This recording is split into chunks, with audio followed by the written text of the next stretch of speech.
जय श्री श्याम। सभी श्याम भक्तों को मेरा हाथ जोड़ के उम्मीद करता हूँ आप अच्छे होंगे। श्याम भक्तों, बहुत सारे ऐसे भगत है कि बाबा श्याम की पूजा करते हैं। यदि उनका कोई काम नहीं बन रहा है तो वो बाबा की पूजा करना छोड़ देते हैं और बाबा को बुरा भला बोलने लग जाते हैं, परंतु उसको ऐसा करना नहीं चाहिए। बहुत बार बाबा श्याम हमारी परीक्षा भी लेता है कि ये भगत मेरे पे कितना विश्वास करता है, ये बच्चा मेरे पे कितना विश्वास करता है, परंतु हम समझ नहीं पाते हैं। और हम क्या करते हैं, बाबा श्याम को बुरा भला बोलने लग जाते हैं और बोलते हैं कि हम इतनी आपकी पूजा मंत्र जाप करते हैं, कि भाई मेरे साथ में ऐसा क्यों कर रहे हो बाबा श्याम। परंतु ऐसा करना ही करना चाहिए किसी भी भगत को। श्याम प्रेमियों, महान संत कहते हैं कि जीवन का आखिरी समय समझकर निरंतर नाम जप करते रहना चाहिए, क्योंकि जिंदगी कब खत्म हो जाए कोई भी नहीं कह सकता है। जब से हम अपने प्रारब्धों को खत्म कर सकते हैं, हम अपने पाप कर्मों को खत्म कर सकते हैं, परंतु हमको संसार की मोह माया में भटकते रहते हैं, कोई भी हमारी कामना पूरी नहीं होती है, तब हम बाबा श्याम का नाम जप करना छोड़ देते हैं। तो ऐसा किसी भी भक्त को नहीं करना चाहिए। अंतजनों का तो ये भी मानना है कि मनुष्य अपने जीवन में कितना भी पाप किया है, परंतु अंत समय में प्रभु का नाम मुख से निकल जाए या सुनने के लिए मिल जाए तो उसका मोक्ष हो जाता है। श्याम प्रेमियों, मनुष्य जन्म ऐसे ही नहीं मिलता है, खुद देवता भी तरसते हैं मनुष्य जन्म पाने के लिए। फिर मनुष्य यहाँ पे पृथ्वी पे आके सांसारिक वस्तुओं में खो जाता है और प्रभु को भूल जाता है। हमको मनुष्य जन्म मिला है तो इसका फायदा उठाइए और जितना नाम जप करे उतना आप कर सकें उतना नाम जप करना चाहिए, क्योंकि कलयुग एक नाम आधारा। कलयुग के अंदर जितना बाबा श्याम का नाम जप करेंगे पृथ्वी पे आना जाना समाप्त हो जाएगा। अंत में वैकुंठ धाम को प्राप्त करवाएंगे हमारे बाबा श्याम। श्याम प्रेमियों, बाबा श्याम आए दिन चमत्कार करता है। ऐसी एक सत्य कहानी आपको सुनाने वाला हूँ। ये सत्य कहानी उत्तराखंड में रहने वाले अनुज जी की है। श्याम प्रेमियों, कहानी में आगे बढ़ने से पहले आप नहीं आए हो इस चैनल पे तो चैनल को सब्सक्राइब करके वीडियो को लाइक भी कर देना और इस वीडियो को पूरा अवश्य देखना, कि आपको भी पता चले कि बाबा श्याम बड़े से बड़े संकटों को बाबा श्याम पल भर में ही समाप्त कर देते हैं। अपने भक्तों की मनोकामना तुरंत ही पूरी कर देते हैं, परंतु विश्वास करने की आवश्यकता है। चलिए वीडियो की तरफ चलते हैं। अनु जी बताते हैं कि से मैंने आपकी वीडियो देखी है, फिर मैंने श्याम नाम निरंतर जप किया है तो मेरी ज़िंदगी इतनी बदल चुकी है कि मैं शब्दों में भी बयान नहीं कर सकती हूँ। श्याम नाम ने तो मेरी दिशा और दशा को दोनों को ही बदल डाला है और मेरा विश्वास प्रभु के प्रति काफ़ी बढ़ गया है। मेरा मन करता है मैं किसी से भी बात ना करूं और श्याम नाम का जाप ही करती रहूं। सच में श्याम नाम से बढ़कर कुछ भी नहीं है। यह हमारा ही भ्रम होता है कि हम इस संसार को अपना मानते हैं, इसीलिए ही हमारे जीवन के कष्ट कम नहीं होते हैं। जब हमारे को प्रभु पे भरोसा होता है तब हमारा अहित नहीं होता है। संत बोलते हैं कि विश्वास और भाव के साथ में प्रभु को पाया जा सकता है, और यह बात एकदम सत्य है। यह मैंने महसूस किया है। अनु जी बताते हैं कि मैं उत्तराखंड में रहती हूँ। मेरे परिवार में मेरे माता पिता और 2 भाई हैं।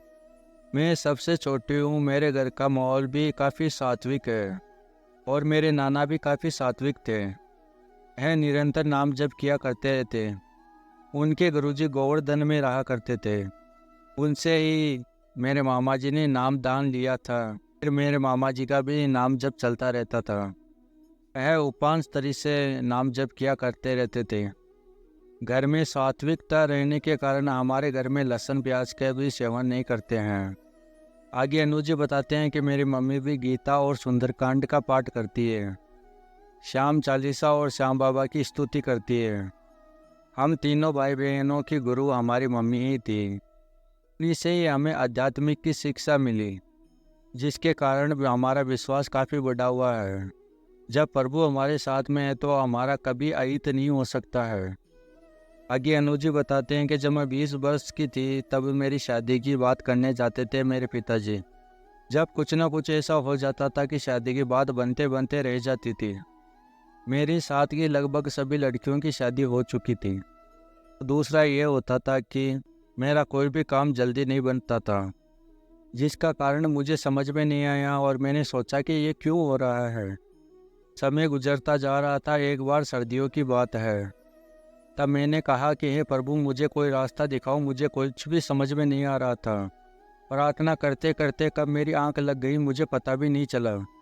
जब मेरी आंख खुली तो मैं कुछ देर फ़ोन चलाने लग गई थी। तब यूट्यूब के ऊपर आपके चैनल की मैंने वीडियो देखी, तब काफ़ी अच्छा लगा। फिर आपके चैनल की और भी मैंने वीडियो को देखा, तब मुझे लगा कि शायद मेरी परेशानियों का समाधान यहाँ पे मुझे मिल जाए। जीवन में चाहे कितना भी कष्ट क्यों ना हो, परंतु नाम जप करने से सारी समस्याएं समाप्त हो जाती है। यह कष्ट केवल प्रारब्ध के कारण ही मिलता है।